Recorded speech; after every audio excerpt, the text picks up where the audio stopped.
Las fallas en soldaduras de las tuberías a presión que trasladan gas, petróleo o agua son comunes en las zonas industriales e incluso en las urbanas. Un defecto no detectado a tiempo puede ocasionar más de un problema ambiental y hasta en ocasiones una verdadera tragedia. Por ello, científicos peruanos desarrollaron un sistema sui generis en nuestro país, capaz de localizar los desperfectos en las tuberías con gran precisión y en menos de un minuto. El proyecto, inicialmente se hizo para 12 pulgadas de diámetro de tubería, ¿sí? Así partimos. Y se inició, para hacer, la inspección de tuberías de acero.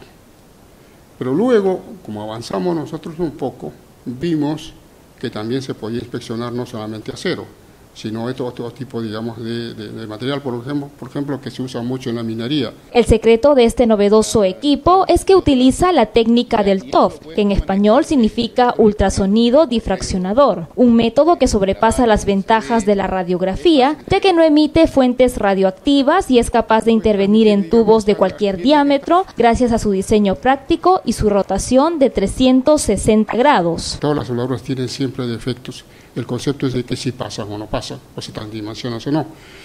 Ultrasonido es otra técnica, también tan igual como la radiografía, pero la desventaja que tenía hasta hace poco era que no tenía un documento gráfico.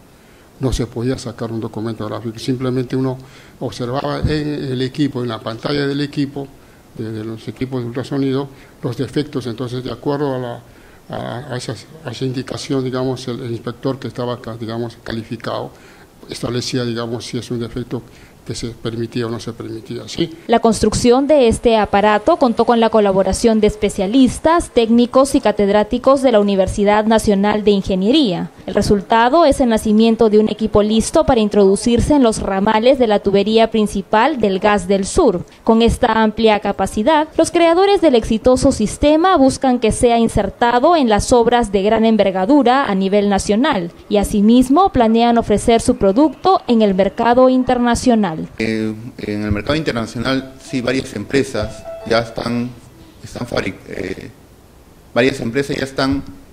desarrollando, aplicando esta técnica, y ellos utilizan equipos enormes de gran magnitud y lo hacen muy eficientemente. En nuestro caso, como recién estamos iniciando, hay algunas limitaciones, pero cumple con la necesidad del cliente. El equipo, que ya se encuentra en uso, está compuesto por un equipo móvil de desplazamiento, una pista circular y un brazo transductor de información vía escáner. Una de las ventajas de este sistema es que la información puede ser impresa y enviada en tiempo real a los encargados de la supervisión de las obras.